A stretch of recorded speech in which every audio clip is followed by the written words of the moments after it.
বাবা, আজ কিন্তু গলদা চিংড়ি এনো, ঠাকুমা আমায় রান্না করে দেবে। থামবি তুই? সারাক্ষণ শুধু বায়না আর বায়না, চুপ করে থাকতে পারিস না? তুমি আবার সকাল সকাল কোথায় চলে গো? থাক মালতী, তুমি ওকে বকো না। আমি যাচ্ছি মোড়ল মশাইয়ের বাড়ি। যদি কিছু টাকা ধার দেন তো তিন্নির জন্য চিংড়ি কিনে আনবো। কাল তো সন্ধ্যা পর্যন্ত কাজ করলাম। আমি মানা করলেও তো শুনবে না। এই যে বলছি, মেয়েটাকে এত মাথায় তুলো না। কে শোনে কার কথা? যাও, তোমার যা ভালো মনে হয় করো। তুমি এত চিন্তা করো না তো, আমি ঠিক একটা ব্যবস্থা করে নেব। আমি চললাম, তুমি মেয়েকে আর বকো না। হ্যাঁ, হারান এক বুক আশা নিয়ে মোড়লের বাড়িতে যায়। গিয়ে দেখতে পায় মোড়লের উঠান ফাঁকা, বাড়িতে কেউ নেই। আহা, এ তো দেখছি মোড়ল মশাই বাড়ি নেই। এখন কি করি?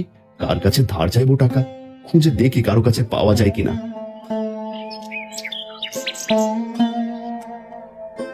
কি হারান্দা, তা ওই দিক থেকে কোথা থেকে আসা হচ্ছে শুনি? কর্তার বাড়ির দিকে ঘুরঘুর করছো কেন? হ্যাঁ, কি মতলব? না না ভারুদা, আমি মোড়ল মশাইয়ের বাড়ি গিয়েছিলাম। কিছু টাকা পাওনা ছিল কাজের। আমার মেয়েটা গলদা চিংড়ির ঝোল খেতে চেয়েছে, কিন্তু মোড়ল মশাই তো বাড়ি নেই দেখলাম। মুরল মশাই আজ ভোরেই শহরে গেছেন, তার মেয়ের বাড়িতে বেড়াতে। তুমি কদিন পরে এসো, এখন সব হবে না। হারুদা, তুমি একটু উপকার করো না, আমায় কিছু টাকা ধার দাও। আমি তোমায় পরে টাকা শোধ করে দেবো। মেয়েটা খেতে চেয়েছে, ওকে তো না করতে পারি না। আর বাড়িতে মাও এসেছেন। আমার তোর খেয়ে দিয়ে কাজ নেই, আমি টাকা নিয়ে বসে আছি তোমায় ধার দেবো বলে। বাপের চিংড়ি কেনার মুরত নেই, মেয়েরা তো মুখের রুচি। কোথা থেকে আসে শুনি সব?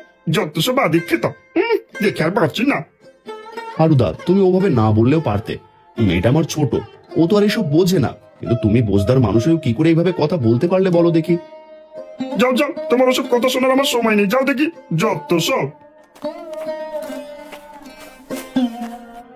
আজ করি বলে মেয়েটার আশা পূরণ করতেও এত কথা শুনতে হচ্ছে। কোথাও তো টাকাও পেলাম না। একবার গদাইয়ের বাড়ি যাব, যদি কিছু টাকা ধার দেয়। হাজার হলেও তো ভাই, ও আমায় নিশ্চয়ই সাহায্য করবে। আরে হারান দাদা, এখানে কি মনে করে? শুনলাম মা ফিরেছে তীর্থ থেকে। হ্যাঁ রে গদাই, মা ফিরেছে। মা ফিরে তিন্নির সাথে গলদা চিংড়ি ঝোলের গল্প করেছে। এখন তিন্নি গলদা চিংড়ি ঝোল খাওয়ার বায়না করেছে। আমায় কিছু টাকা ধার দিবি ভাই, আমি পরে তোকে শোধ করে দেবো। না না, ও টাকা কোথায় পাবে? আমাদের কাছে এখন কোনো টাকা নেই, আমাদের নিজেদের চলছে কোন রকম।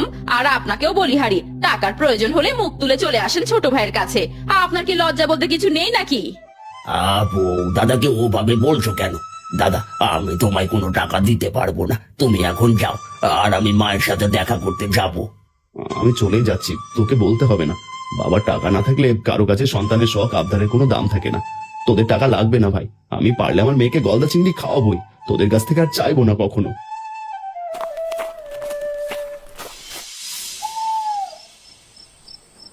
কোন সকালে বেরিয়েছে মানুষটা, এখনো ফেরার নাম নেই। কোথায় কি করছে কে জানে। কত রাত হলো এখনো তো ফিরলো না। মা, আমার খুব ভয় করছে। মালতী, দরজাটা খোলো। তিন্নিমা, দরজাটা খোল, আমি এসেছি। ওই তো হারান ফিরেছে, দরজাটা খুলে দাও বৌমা।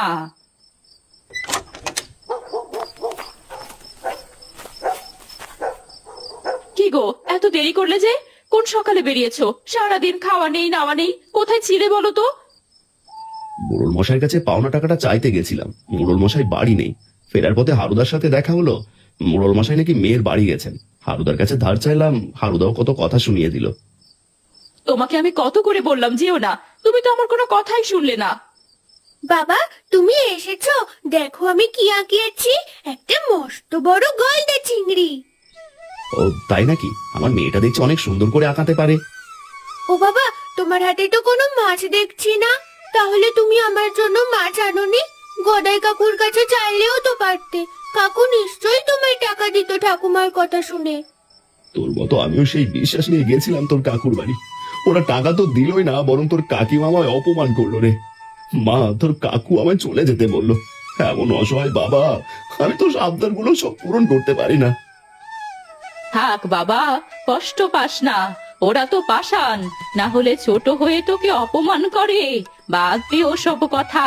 তীর্থে যাওয়ার কিছু টাকা এখনো আমার কাছে আছে। আমি কাল নিজেই বাজারে যাব, আমি চিংড়ি কিনে আনবো। তুই চিন্তা করিস না। তুমি কি করে বাজারে যাবে মা? তোমায় যেতে হবে না।